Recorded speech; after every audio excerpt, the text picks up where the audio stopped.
কৃপানকে জব্দ করে অঙ্কিতের কাছে পৌঁছে গেল মেহেক। সম্পূর্ণ জানতে দেখতে থাকো। গল্পের শুরুতেই দেখা যায় ভজন মিত্তির আবারও বেশি করে সন্দেহ করা শুরু করেছে। আর তখন কৃপান বলে, দেখুন ভজন মিত্তির, বারবার করে না একই কথা বলতে পারবো না। ওয়ার্নিং দিচ্ছি অনেকবার, কিন্তু আপনি শুনছেন না। এরপরে যেটা হবে সেটা কিন্তু খুব খারাপই হবে। আমি কিন্তু আপনাকে আর ক্ষমা করব না। ভজন মিত্তির বলে, আরে বাবা, আমি তো জানতে চাইছি সত্যিটা। সেখানে যদি এত বাধা দেন তাহলে কি করে হবে বলুন তো স্যার।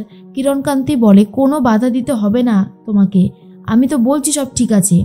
এর মধ্যেই মেহেক বলে, কৃপু, সবসময় যদি এই ভজন মিত্তির এইভাবে আমাকে অপমান করতে থাকে তাহলে কিন্তু আমি আর এই বাড়িতে থাকবো না।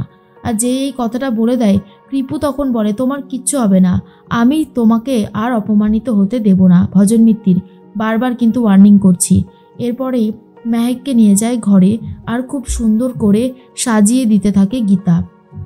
ইলিন বলে, আজকের টাস্কটা কিন্তু খুব কঠিন, আজকে তুই সবটা পারবি তো মেহেক?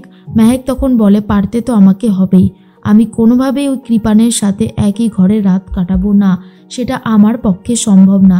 গীতা বলে, সব কিছু সেটিং হওয়াই আছে, হিসাবটা একটু মিলিয়ে নিলে পরপর কাজ হয়ে যাবে। এরপরে অগ্নিজিৎ মুখার্জি ফোন করেছে গীতাকে আর বলে, গীতা, ওইদিকে কি ব্যবস্থা হলো? তুমি পারবে তো মেহেককে ঠিক জায়গায় পৌঁছে দিতে? গীতা বলে, আমি যদি এটুকু করতে না পারি তাহলে আর কি করতে পারলাম বাবা, আমি সব কিছু ঠিকভাবে করে দেব, আপনি একদম চিন্তা করবেন না। মেহেক আমার বোনের মতন, ওর জীবনটা কিছুতেই আমি নষ্ট হতে দেব না। অগ্নিজিৎ মুখার্জি বলে, একদম ঠিক কথা, তুমি সত্যি আছো বলে আমি অনেক নিশ্চিন্তে থাকি। জানো, আমি একটা কথা বুঝতে পারি না যে মাঝে মধ্যে আমার সাথে হয়টা কি।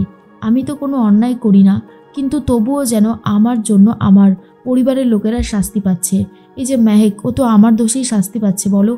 তখন গীতা বলে, আপনি তো ফেঁসে গেছেন বাবা, আপনাকে ফাঁসিয়ে দেওয়া হয়েছে, কিন্তু আপনি চিন্তা করবেন না, এই গীতা থাকতে আপনাকে কেউ ফাঁসাতে পারবে না।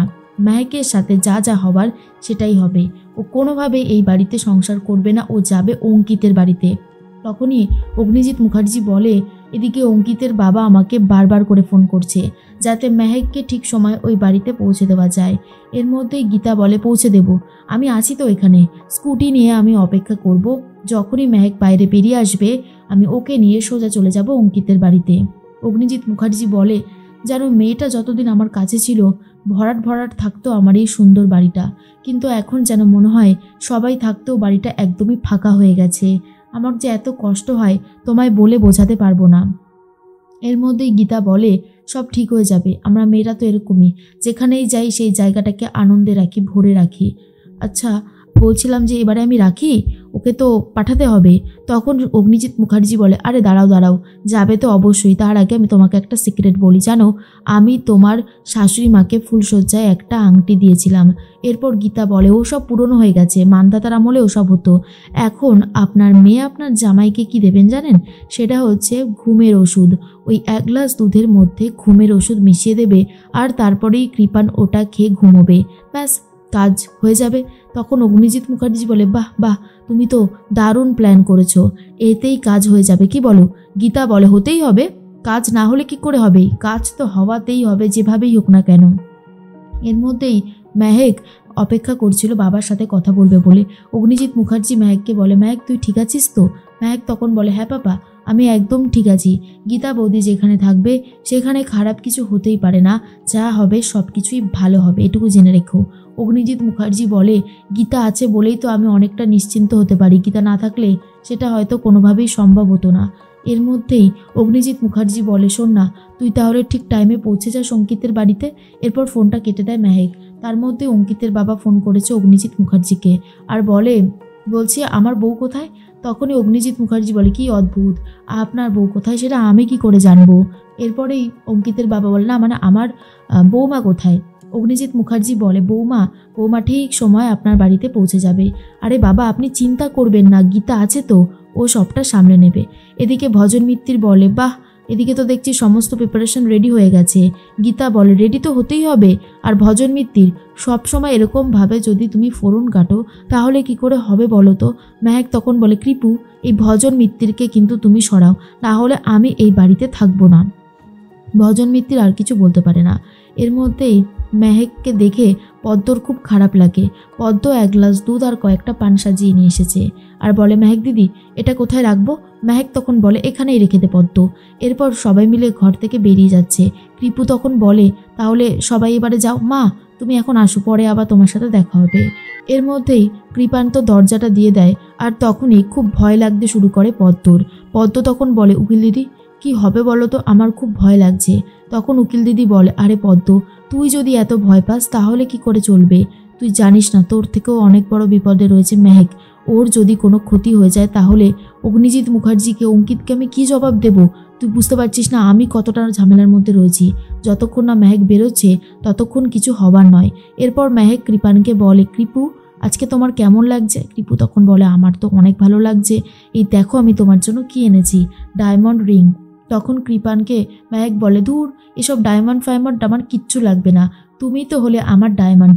আর এটা শোনার পর কৃপানের অনেক বেশি ভালো লাগে। মেহেক তখন বলে, শোনো এইসব ডায়মন্ড রিং পরে নেওয়া যাবে, এসো আমরা গল্প করি। আর তখন কৃপান বলে, গল্প? আরে ধুর আজ রাতে কি আমি এখন স্টোরি বলবো নাকি? মেহেক তখন বলে, আরে বাবা না না, গল্প বলবে, অনেক অনেক গল্প। এরপর যেই দুধের মধ্যে ঘুমের ওষুধটা মেশানো ছিল সেটা গল্প করতে করতে কৃপানকে খাইয়ে দেয় মেহেক আর বলে, এবার দেখবে তুমি আকাশে পাখির মতন উঠছো। তখনই মেহেক বলে, এবার ঘুমিয়ে পড়ো। এরপর বিছানায় শুয়ে হাত বুলিয়ে দেয় যাতে কৃপান তাড়াতাড়ি ঘুমিয়ে পড়তে পারে। অন্যদিকে দরজা টকটক করতে শুরু করে দেয় আর মেহেক বলে, বাহ এখনই সিগন্যাল দিতে শুরু করে দিয়েছে, আমাকে যা করার ঝটপট করে করতে হবে, হাতে সময় বড়ই কম। কৃপান যেই ঘুমিয়ে পড়েছে তখনই মেহেক কৃপানের ঘর থেকে বেরিয়ে আসে।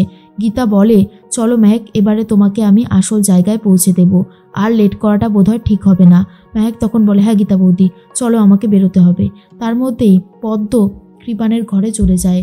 পদ্ম তখন ভাবে, মেহেক দিদি আমাকে জায়গাটা করে দিয়ে গেছে, আমি এই জায়গাটা কখনোই নষ্ট হতে দেব না।